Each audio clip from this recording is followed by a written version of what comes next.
recording is on. So transistors. So earlier we have the diode with just P and an N. So not much of integration yet.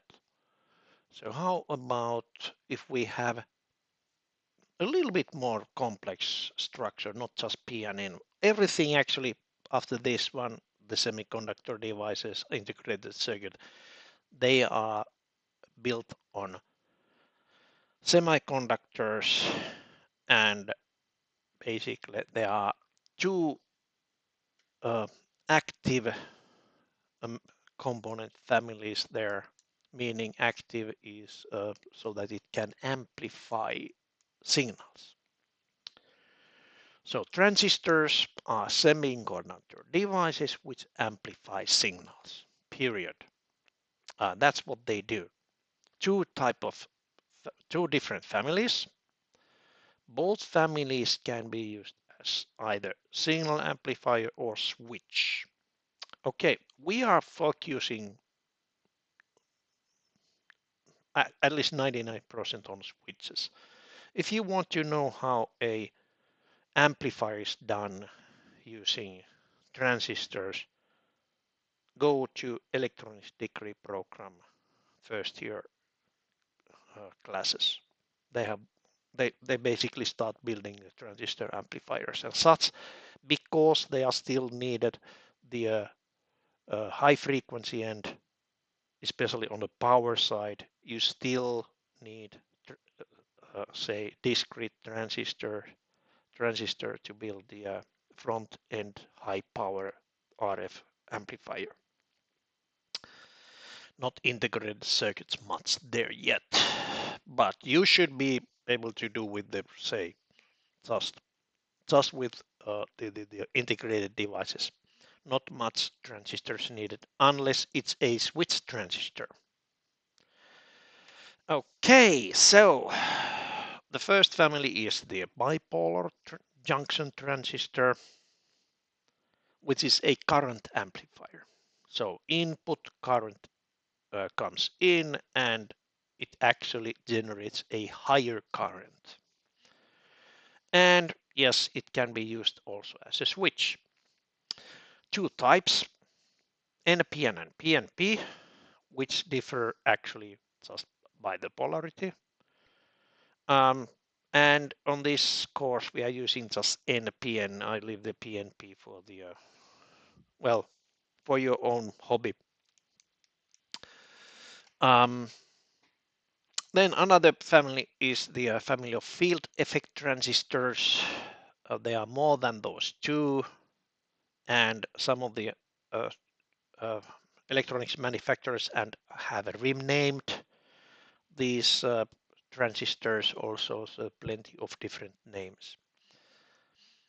Usually the BJT, meaning bipolar junction transistor, you don't see much of that BJT acronym there.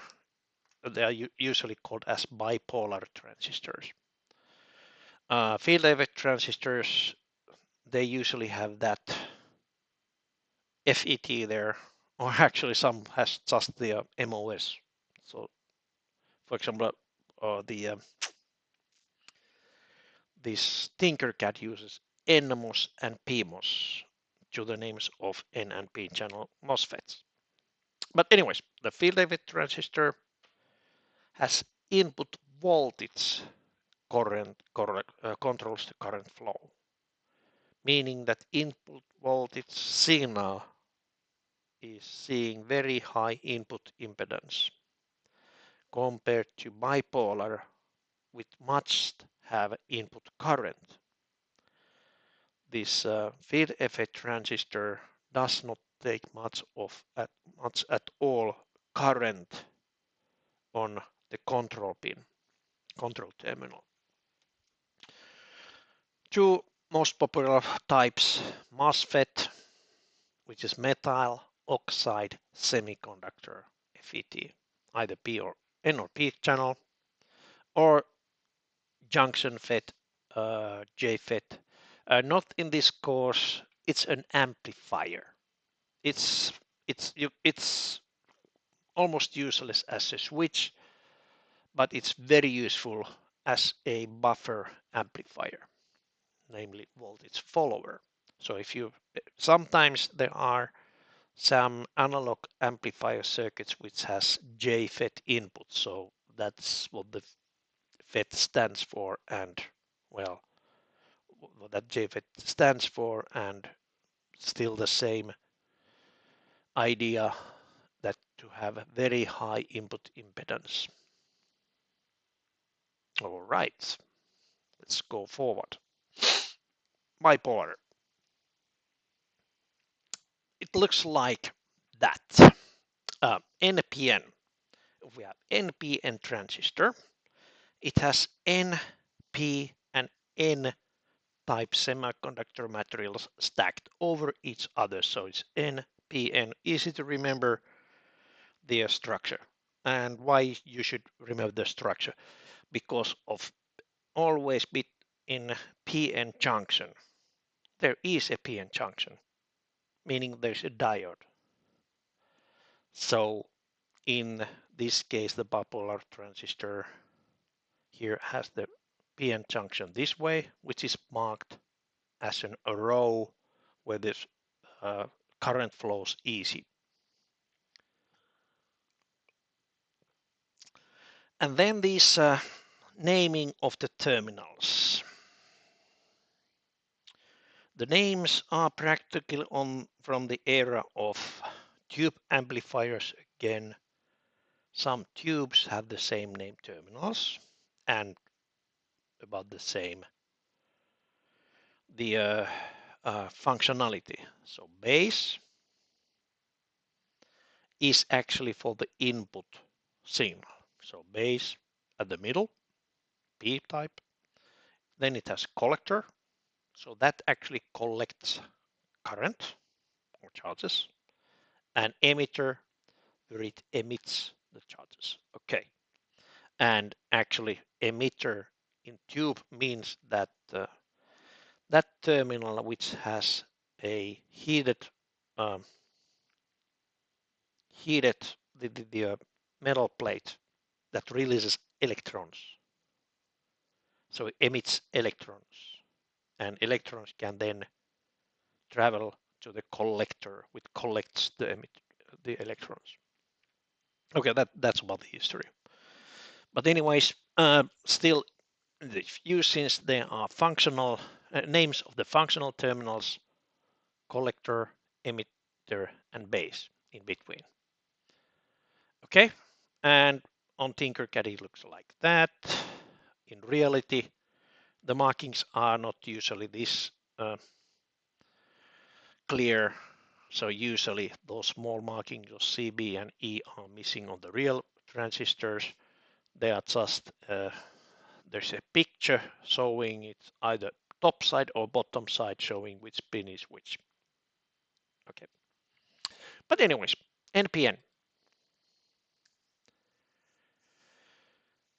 And how it works. It works as a current amplifier, and this couple of slides actually to explain how. So first of all, the collector always have a higher voltage than emitter. If you swap the terminals, you can see, okay, it's still NPN. You just are swapping the terminals C and E, but the functionality actually just reverses. So it's time to rename the terminals again. So you can swap it or mirror it.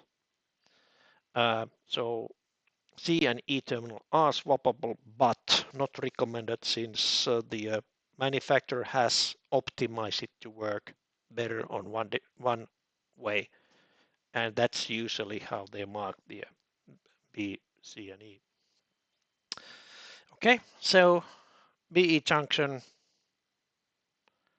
works as a forward direction diode. Okay, so if there was a current, it would flow that way. BC junction, so this PN junction actually is reverse direction.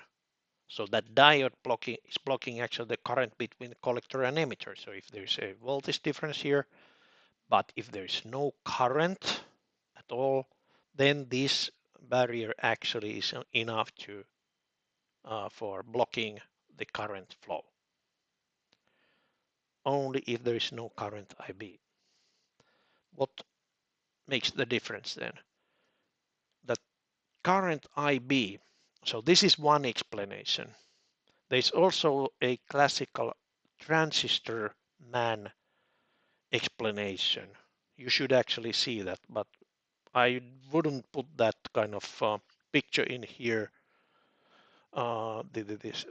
since I'm not quite sure about the copyright of it. But anyways, that this is one explanation, kind of makes sense. If you have a current IB, so B terminal, there's a current going and flowing through the emitter. So you apply a voltage between B and E. Then it actually brings extra charge carriers to this PN junction, meaning which is normally blocks the current. Actually, this extra charge carriers will attract more charge carriers from collector. So there's a huge block of charge carriers waiting to pass through, and okay, now that PN junction here got some disturbance from this current, so it basically starts current starts flowing, and okay, this then comes into the silicon engineers. The base current actually will be amplified by some, it's nearly constant times HFE, and that basically the current gain factor depends on the transistor type, and on a commercial transistor it's typically something between 50 to 200. So with a proper transistor, in Arduino you have about 10 milliamp output the current. If you drive a base of an NPN transistor which has with the Arduino output, basically, and if you have transistor with HFE of 100, you can actually switch 1 amp current through the transistor. Okay. Yeah, that's quite nice. Now we can actually turn things on, use some real power. Well, that's not real power yet, but anyways, that's the basic principle. And I have an example. How to control a DC motor with an Arduino? That's a question, and the answer was already there. So that motor requires, that's a screen dump. If you have 9-volt battery and a DC motor there, it takes 140 milliamps of current. Two problems: the current and voltage. Arduino cannot use 9-volt power supply, it burns at 6, and the output cannot supply more than 20 milliamps. That's the absolute maximum you get out of it. So the solution for this one is to use NPN transistor with this kind of the connection. We have a 9-volt power supply there. Here's the battery. We have the motor connected between collector and that plus 9 volts. Okay, so we are multiplying the B current. So the collector current is HFE times the current on the base. And how to make the current on the base? Okay, you need actually a current limiting resistor. That's one single component you need to basically calculate before using. Thinking why you use it, why you need to have that one resistor RB there. So otherwise it's a switch and you have a current coming from Arduino digital output. Okay, remember the last week exercise, was it a week before that one, calculating how much you can actually put load on Arduino output and still maintain a 2-volt output there. Okay, in this case we have, if we used RB is 0 ohms, this voltage, there's just one diode voltage drops. It's around 0.6 volts, 0.7, 0.6, 0.7 volts in saturation. Okay, not a good idea to run this output. It actually runs into the maximum current output, which is out from the total power budget of the Arduino. So you need to limit that current flow. And how to calculate it? Well, if you have the HFEs is 100, then you need the saturation. For the saturation, in this case, you had 140 milliamps current through the system. So IC is 140 divided by 100. That's the minimum current you need to get through the transistor gate, the base. Okay. From the data sheet of something, well, this is ballpark number. That saturation VBE is around 1 volt.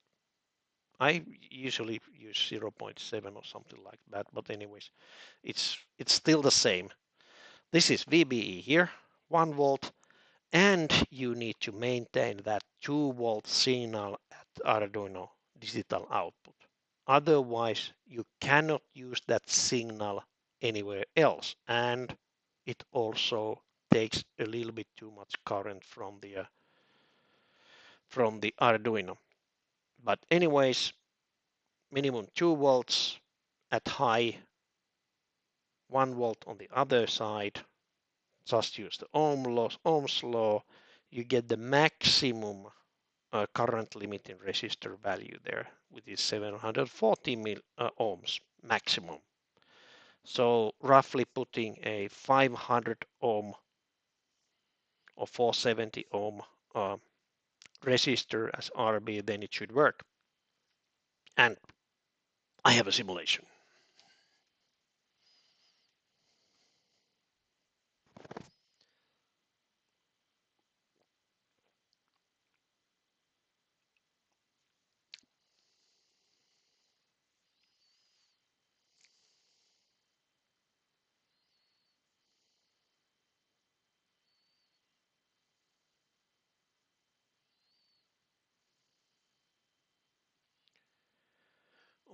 Okay, I have a simulation. There it goes. So I have the NPN transistor.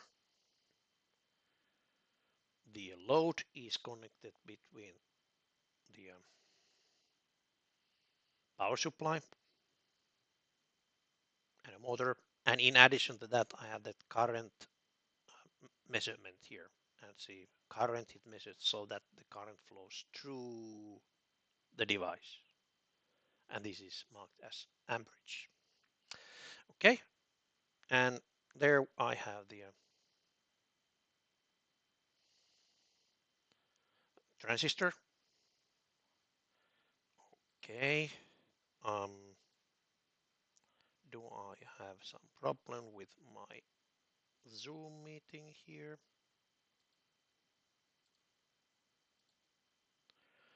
Okay, I got no response on Zoom meeting. I will restart my Zoom just in case you hear me.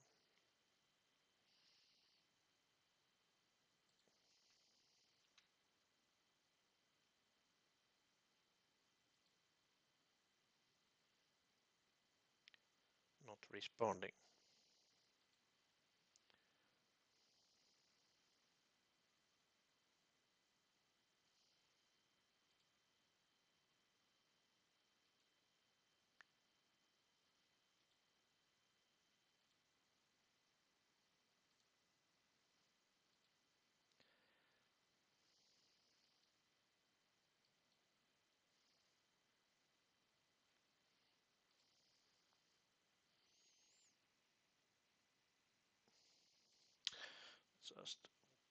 Just a small sec here. Reclaim host. There we go. Okay, I was out of the line for a few minutes for unknown reason. So would somebody actually type there something that you can hear me and see me or okay right now? Okay, great. Thank you. So back to the business. I think I lost you somewhere when I started this this Tinkercad. So I have that transistor collector is connected to the motor which is connected to 9-volt battery through a amperage meter, and then I'm running this base through a resistor, and the size of that resistor is 100 ohms. Okay, could be 220 or something like that, but anyways, it's less than 714 ohms that I calculated.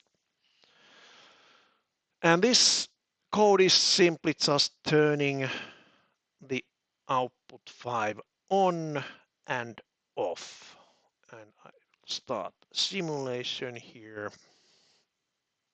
And we can see, okay, the transistor is switching on and off at about once a second.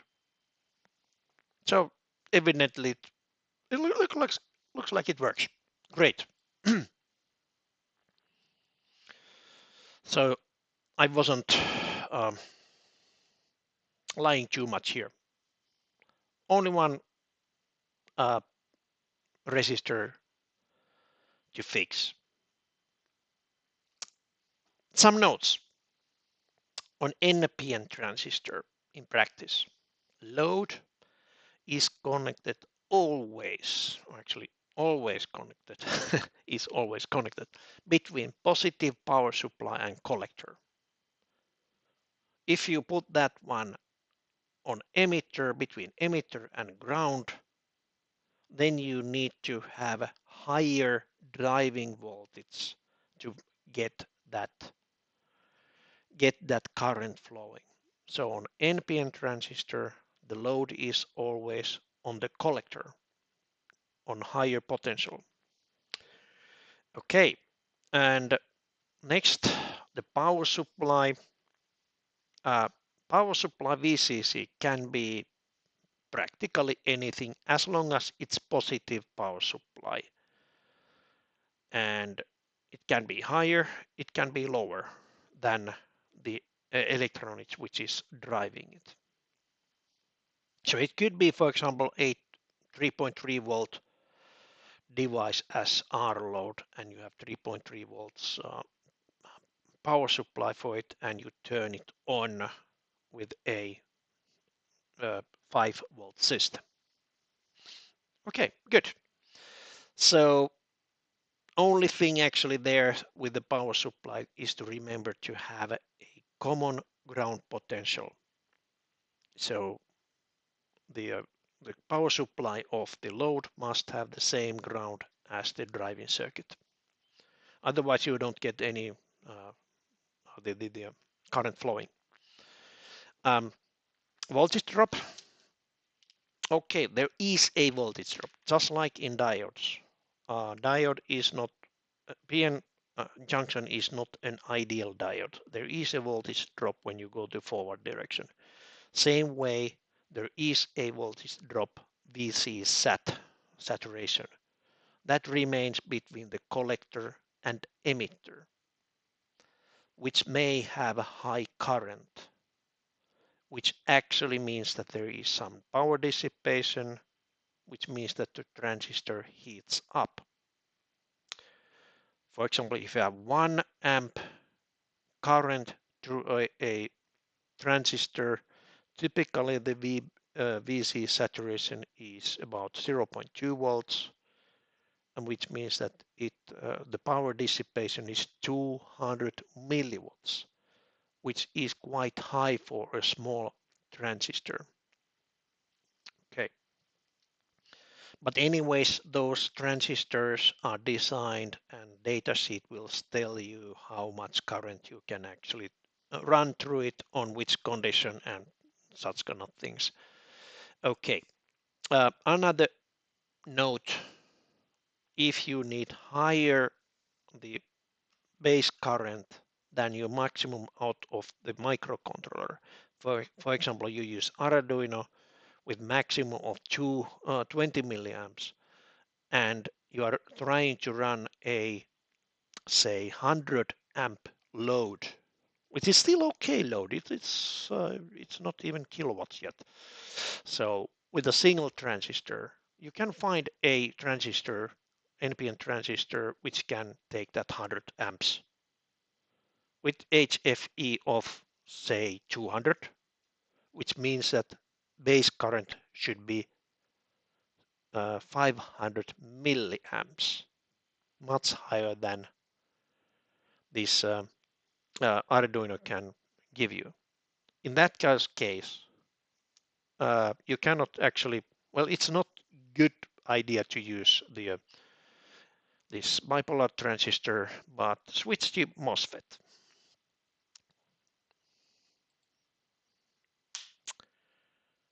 And let's see again a little bit more about the field effect transistors.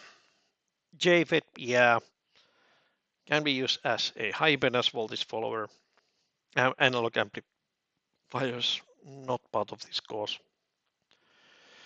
Then we have two switch, or actually two type of field effect transistors, just like NPN and PNP transistor. We have N-channel MOSFET or P-channel MOSFET, or NMOS, P for MOS. N-channel metal oxide semiconductor. So it's not metal oxide, so it's not rusted metal, but it's a metal and then silicon oxide layer and then semiconductor. So, but anyways, MOSFETs or MOSFETs has two different kind of things that actually are just a little bit different on the structure. So there's enhancement NMOS, which is used as voltage control switch, and then there's depletion enhancement NMOS, which also can be used as an amplifier, but not in this course. That would be on electronics course. And yeah, enhancement NMOS can be also used as an amplifier. For me, we are not doing that. Don't worry. So basically, it's the difference is where this amplifier starts amplifying. There's a voltage threshold to go over to get this MOSFET to turn on. P MOSFET, same as N MOSFET, except different polarity. Let's start with the N MOSFET, since we started with the NPN transistor. So N MOSFET is metal oxide semiconductor transistor. Structure is there, the colored picture. And there the transistor has a thin N-type channel marked with a color, that kind of, what is that, beige color, brownish color here. So that gate not gate, but the channel is right here. So channels are designed to conduct currents. And that N channel has two terminals there also, and that's integrated on a P-type semiconductor substrate. So that's a silicon disk. Standard is half meter thick and 8 inches diameter, 20 centimeter diameter silicon disk, and that is actually then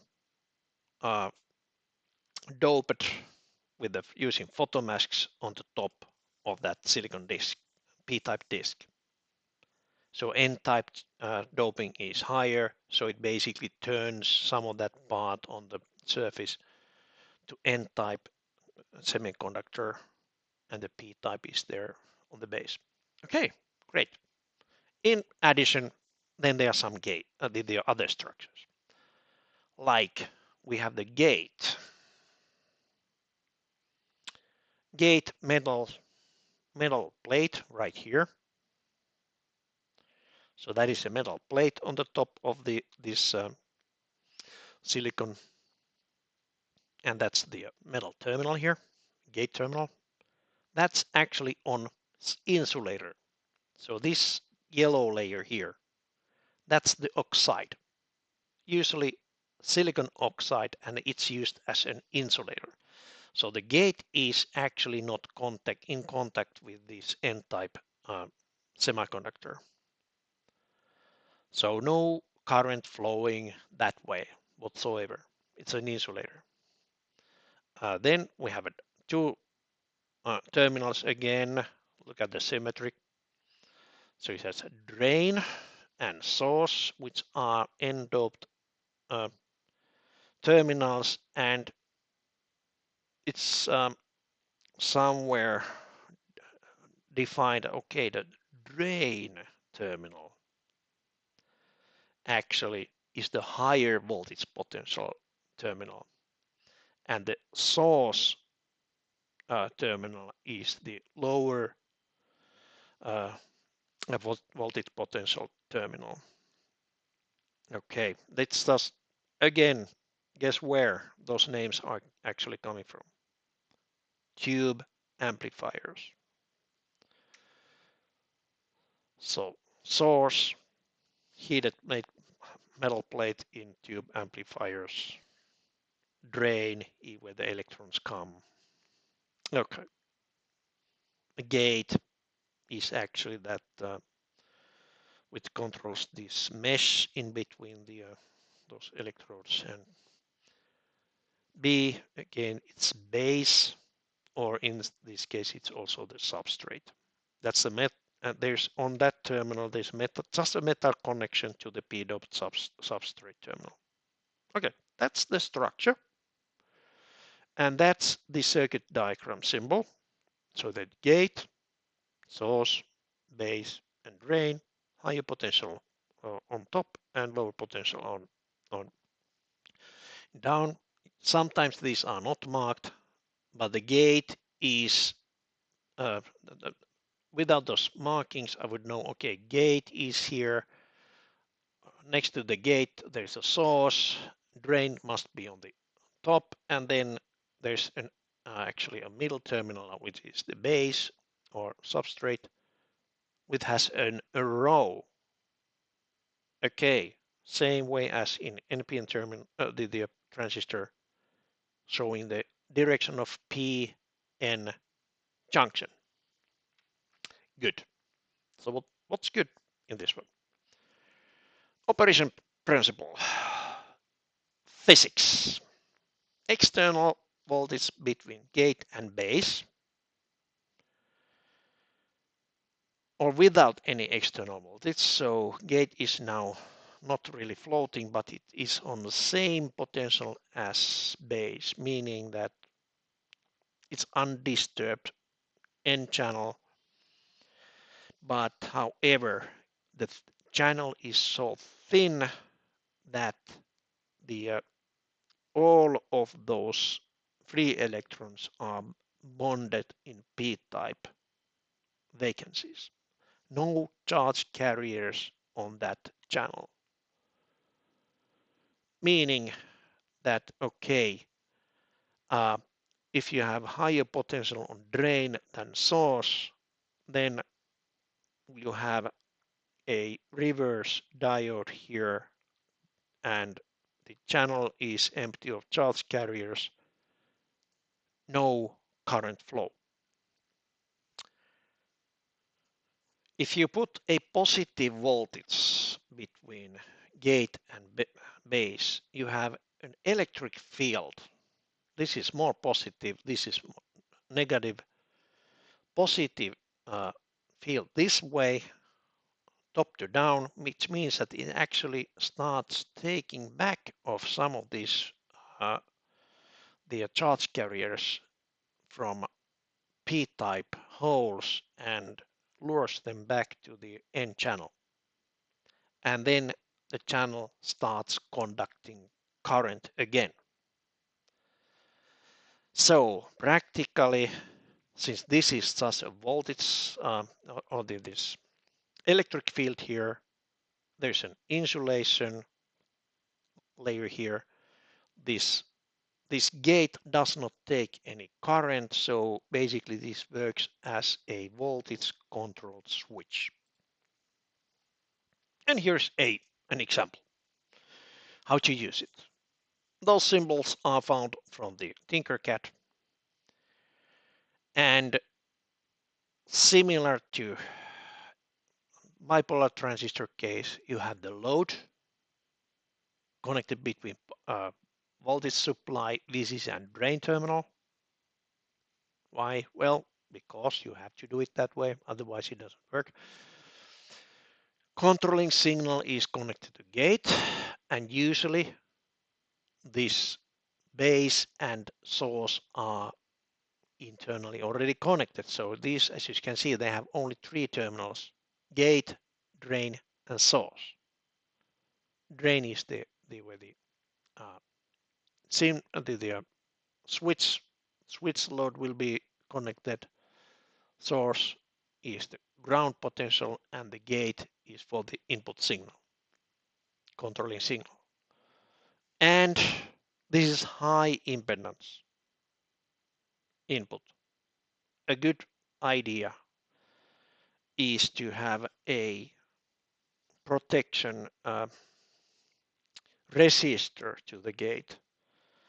First of all, when you turn on the power to this electronics, then for a small amount of time, these outputs may be floating on the microcontroller before those are marked as output or something like that. But for a small amount of time, they are not floating. And with a high impedance gate, you can actually accidentally switch the load on before the processor is booted. Okay. Another good reason, how about the static discharge? You just put a finger on your processor board, you get a little bit of current, voltage to that gate, and it opens the channel even without any power to your driving electronics. So for that reason, there's a good idea to have RG there. But what size? Well, almost any size will do. There's an example. Just remove the MOSFET, the bipolar transistor, and bigger MOSFET, which is actually called NMOS transistor in Tinkercad. Resistor goes to a different place, but practically it works exactly the same as the bipolar transistor case. I think I'll just simulate it here on the small window, just for fun. Let's see if it now opens it. Start simulation. It's the same simulation. Turns on, turns off, turns on, turns off, just like the a politician's the blinker on the car. Works, doesn't work, works, doesn't work. Okay, good. Again, some practical stuff. Load is going to get always between positive power supply and drain for N MOSFET. Power supply can be different, again, so it can be higher or lower than the driving circuit. And then warning about that they are sensitive for electrostatic discharge ESD, which may damage especially the gate insulation, must be handled with care.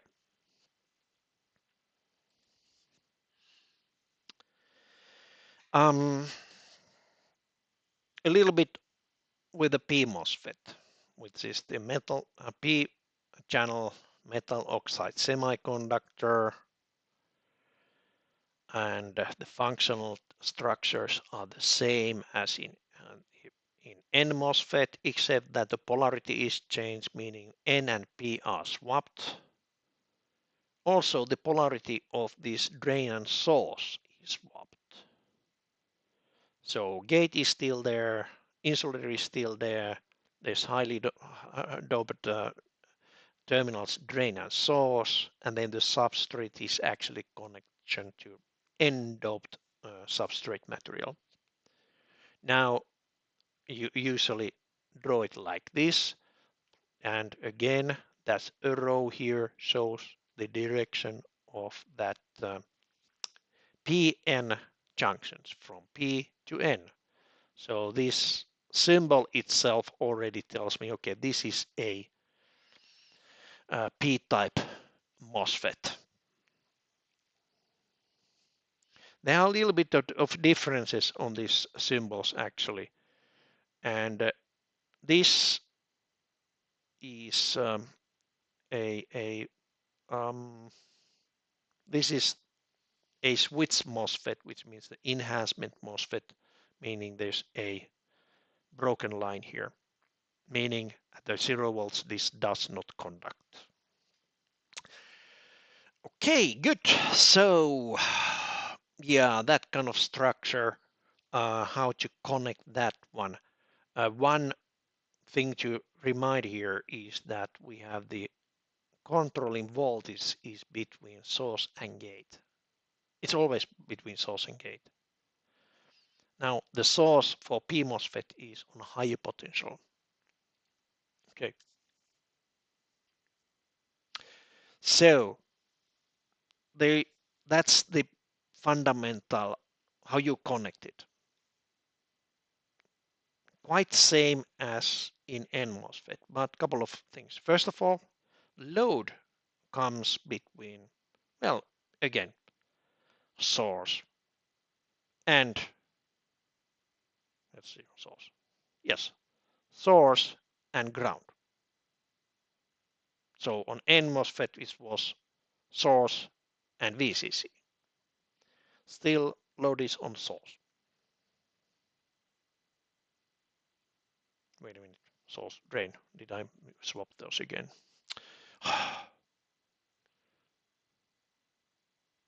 Source is, yes. No, sorry. Source is actually down here. Drain is there. Sorry, this is my mistake. Because these are swapped. S is on N channel. It's okay, and then the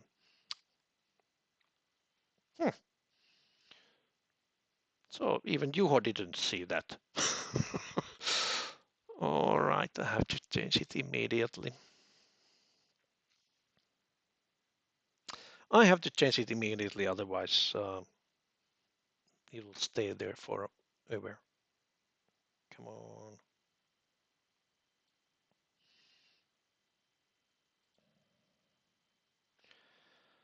There we go, there we go, there we go. Since the otherwise N MOSFET is P MOSFET. There we go. So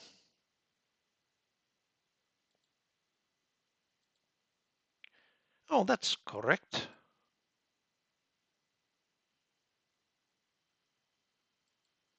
VGS is controlling a drain. Ah, yeah. Okay, I was just talking it wrong. Okay, sorry about that.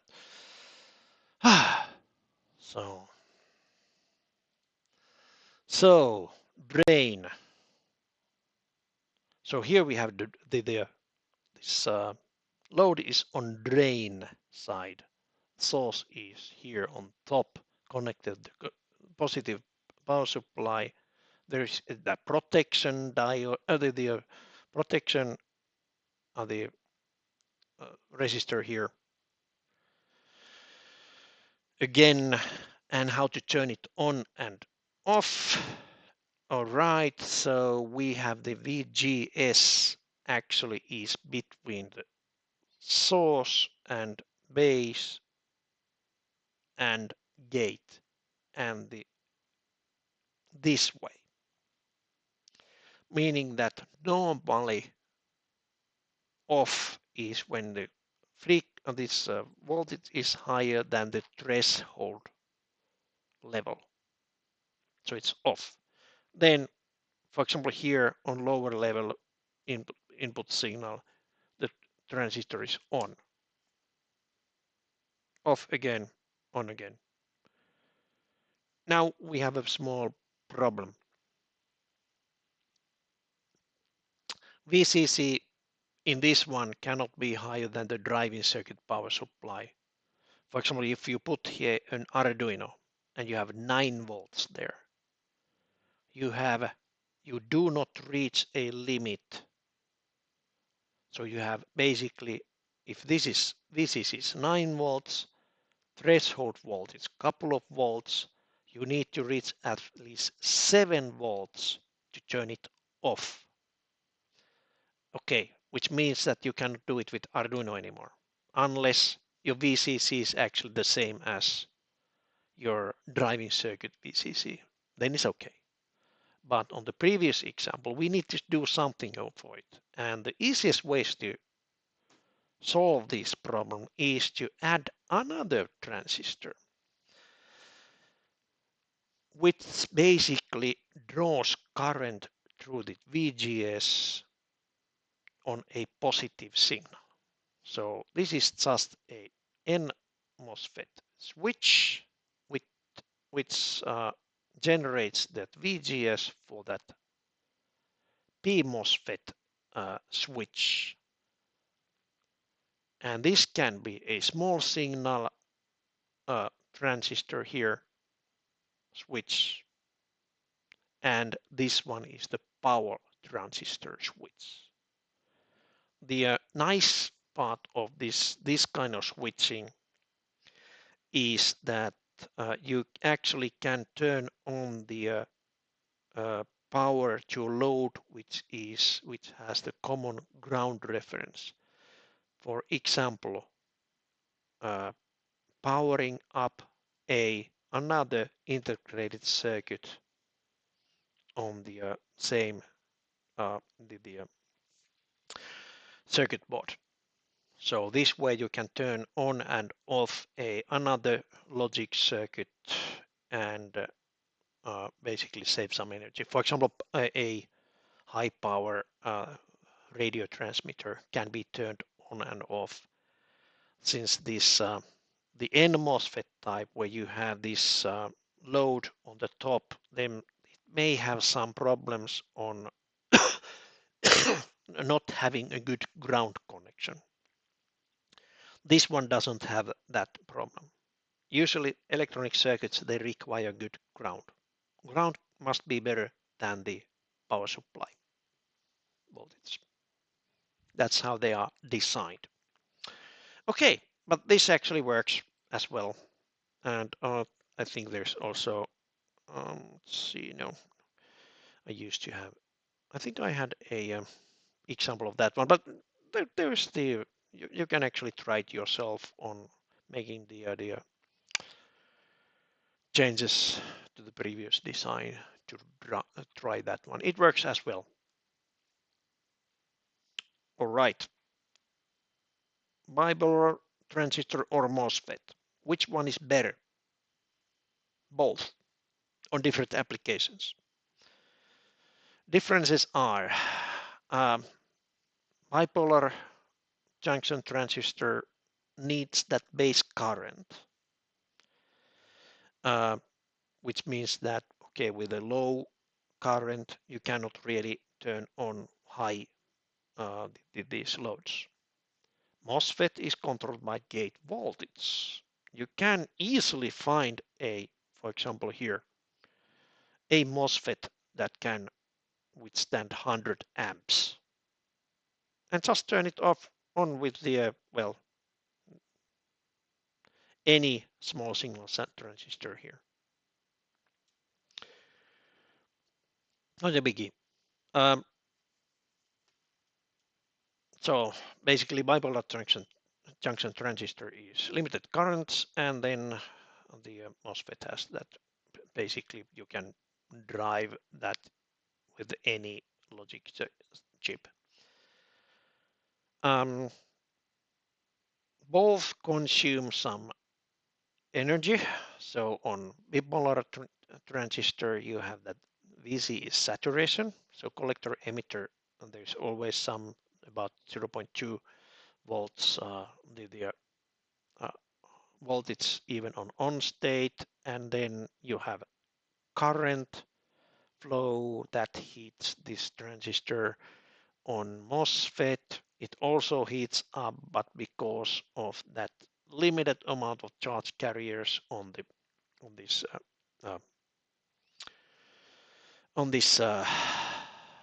channel, which means that it has some resistance on that channel, which causes heating. Both heat up. The difference is basically when they heat a little bit too much and the smoke comes out. On a bipolar transistor switch, if it burns out, it basically breaks the connection, which means that the system just does not work anymore. And you will usually see that, okay, motors stopped working. The more dangerous situation is with MOSFET. If you burn a MOSFET, it usually burns switch on, meaning it remains conducting. And that actually may lead into catastrophic failures. So those are the things that electronics engineers need to worry about. But anyways, which one is better? Both. And of course, the ESD. MOSFET has serious problems on ESD, and bipolar transistors don't. All right. That was the theory part. Next, I will go through the exercise, unless you have some questions on the theory part. You can type those on chat. Meanwhile, let's take a look what to do on exercise. Oh, someone needs coffee desperately. We will have 2 minutes break to get that coffee cup filled. So, okay, I will stop recording.